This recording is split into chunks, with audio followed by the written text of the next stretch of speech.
Previously, I talked about 5 Pac-Man designs that I thought were the worst, so why not talk about the other way around?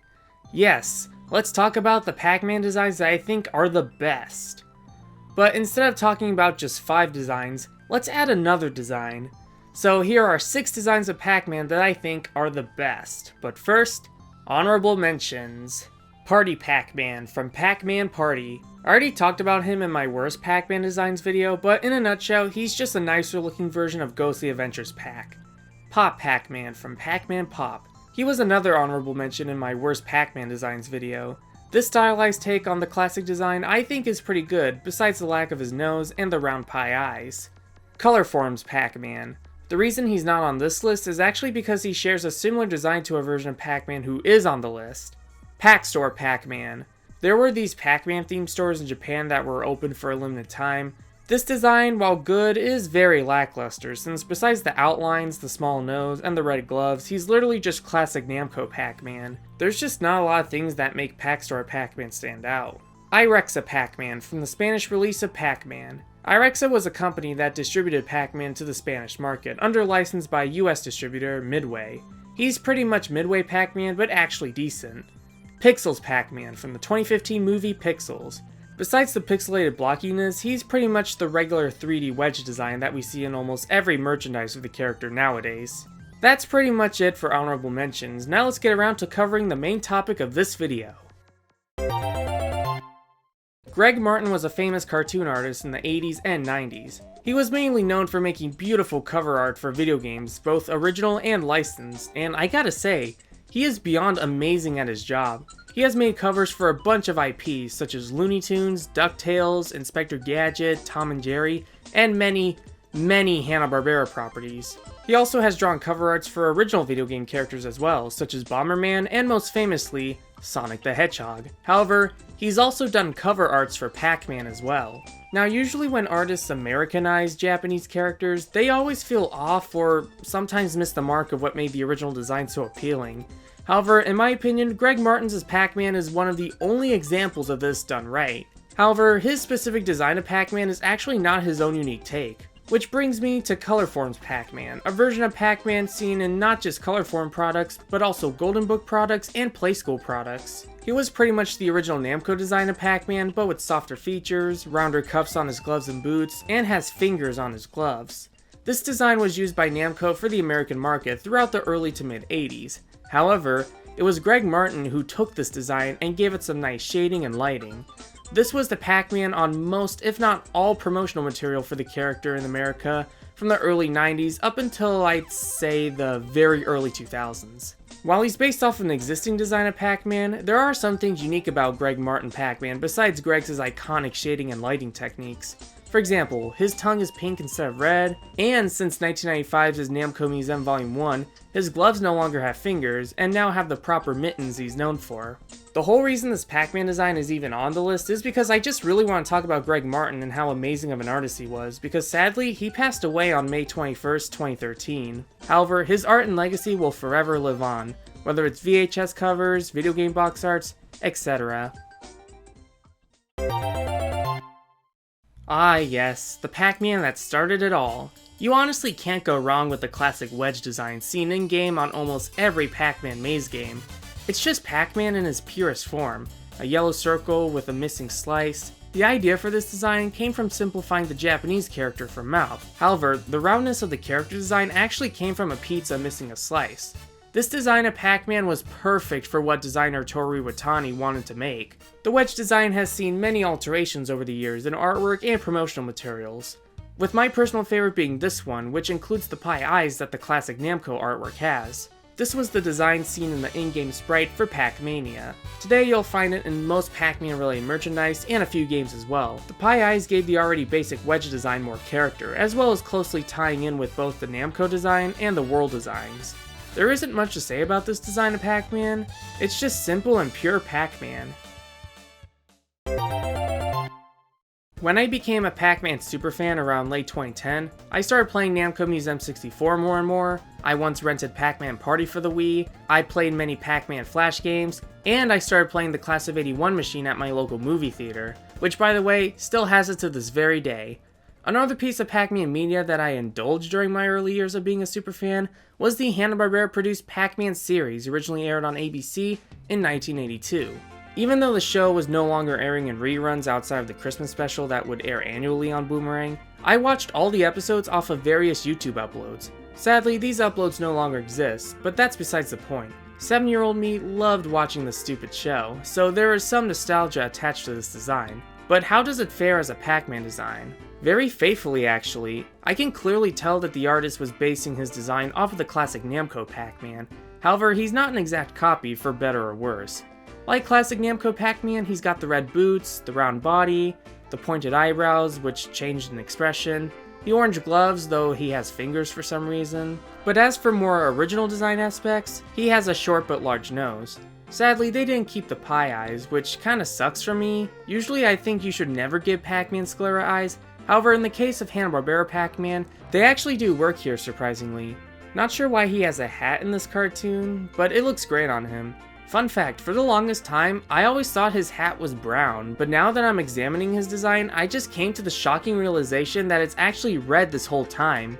Is it just me? It has to be me. Personally, I think the deviations they made actually work for this design. It's like they fused the classic Namco design with Hanna-Barbera's cartoony art style. This Pac-Man could easily fit right next to characters like Fred Flintstone, Huckleberry Hound, or Quick Draw McGraw. For what they were going for, this design is the best for both worlds. I mean, Hanna-Barbera's eyes, hat, fingers, and nose mixed with Namco's body, gloves, and boots. This really does feel like a version of classic Namco Pac-Man that fits with the late 50s and early 60s Hanna-Barbera aesthetic. Besides Midway's disastrous Pac-Man design, what was the most popular Pac-Man design in America around the time that the game released? It would have to be this design seen on flyers, merchandise, and other promotional and licensed materials. This artwork was done by an artist named Don Mastery. This artwork was used on tons of Pac-Man stuff, and for good reason. Mastery's art was able to capture the look and feel of both Pac-Man the character and Pac-Man the game. While not an exact copy of the classic Namco design from Tadashi Yamashita, it stays true to his original design, such as the pie eyes, the arms and legs. It was such a fantastic design. But what if we took this design of the character, but add more elements to Yamashita's classic design? This is where Cereal Pac-Man comes in. In 1983, General Mills released a cereal tie-in with Pac-Man that included sweetened corn puffs in the shape of power pellets, as well as marshmallows of Pac-Man and the Ghosts. In North America, the cereal lasted as late as 1988. Pac-Man has a few different designs seen in commercials for the cereal, but the design I associate more with Cereal Pac-Man is the one shown in the boxes. I love how the artist combined Mastery's design with Yamashita's design. Now, one flaw I have with Don Mastery Pac-Man is that his body feels very flat. He almost looks like the in-game Wedge design, just with limbs. However, the cereal design's body feels more three-dimensional, similar to classic Namco Pac-Man. One interesting fact about Cereal Pac-Man is that even though his design had 4 fingers, when Bandai Namco revived him in recent years, they modified his design to give him an extra finger. Not sure why they did that, but hey, I can't complain. I always hate when licensees constantly use the Midway design for almost everything. However, it's always great to see Cereal Pac-Man in newer merchandise, such as this frame that I bought at Hobby Lobby a few years ago. I always consider the cereal design of Pac-Man to be very underappreciated, and I hope more people decide to use this design in future merch. Because again, it sort of combines both the main Japanese design and the commonly used American design in a way that makes Cereal Pac-Man unique and oh so charming. It's definitely one of my favorites for sure. The in-game Wedge design may have been the genesis of Pac-Man, but the classic Namco Pac-Man was what I'd say truly got Pac-Man off the map. Namco hired Tadashi Yamashita, their main artist at the time. Yamashita not only drew the game's logo, but also the design of the characters, mainly Pac-Man. He wanted to make the original Wedge stand out, as well as giving him more character, which would eventually become the classic Namco Pac-Man we see today. He's a round yellow ball with a huge mouth, just like the in-game sprite. However, his mouth would have a red tongue. He would also gain eyes shaped like his Wedge design, a long yellow nose, pointed eyebrows, as well as having limbs.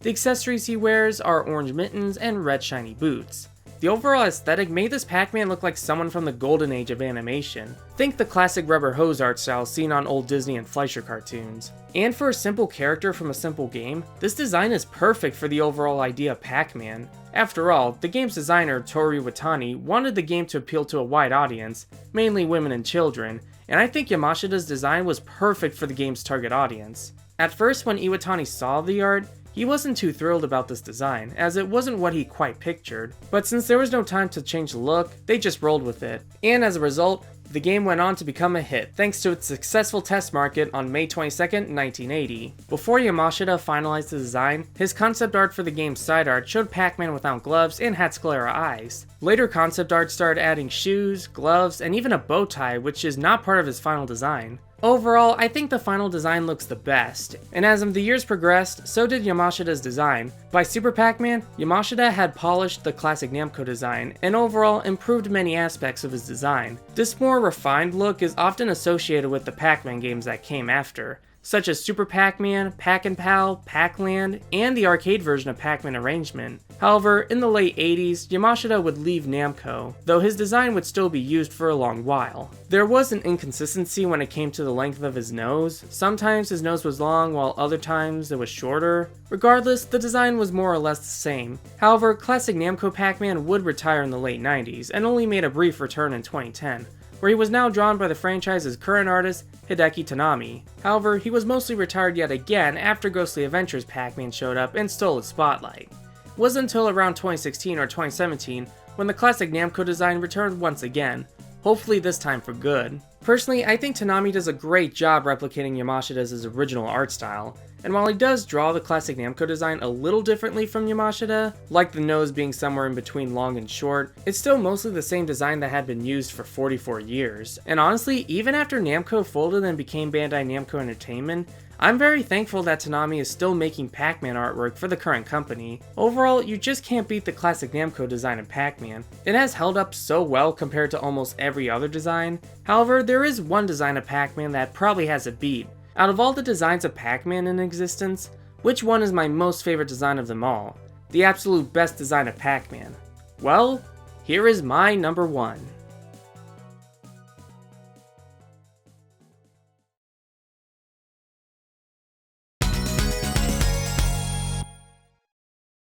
Yes, Pac-Man's modern Namco design from 1998 is not only my favorite version of the character, but also, in my opinion, the best design of Pac-Man ever. One of my most favorite areas of the Pac-Man franchise would probably be the Pac-Man World series of games from the late 90s to mid 2000s. I still have yet to finish Pac-Man World 2 and I haven't played 3 yet, but regardless, I just love how charming and out there the Pac-Man World games are. More specifically the first one, since it's one of my all-time favorite Pac-Man games. This design was drawn by current Pac-Man artist Hideki Tanami. He joined Namco in 1996 and was tasked to give Pac-Man a fresh but consistent makeover, and this was what he came up with.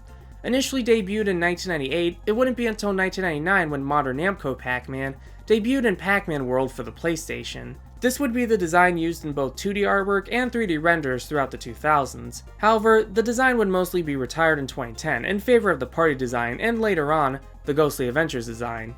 He was briefly revived in 2014 when Pac-Man became playable in Super Smash Bros. For 3DS and Wii U, but besides that, he was pretty much gone. Though he was revived yet again in 2018 with the Sonic Dash collaboration, and this time, he was back for good. Though there was a catch. Because the classic Namco design represents the 2D artwork now, the modern Namco design is now only represented in 3D renders. The only exception seems to be Namco Museum for the Switch, where they briefly brought back the 2D art of the modern Namco design for Pac-Man Vs. I personally don't mind this because I think it's great that we have two somewhat different designs representing two different art forms. That's what makes both designs so unique from each other. It's hard for me to pick between classic Namco Pac-Man and modern Namco Pac-Man. While I do think classic Namco Pac-Man is more charming and has a unique style, one major benefit that modern Namco Pac-Man has over his classic brethren would be the fact that he's easily adaptable. There's plenty of merchandise for the classic Namco design, but not so much physically. Because of classic Namco Pac-Man's unique design, it makes it hard to translate it in 3D.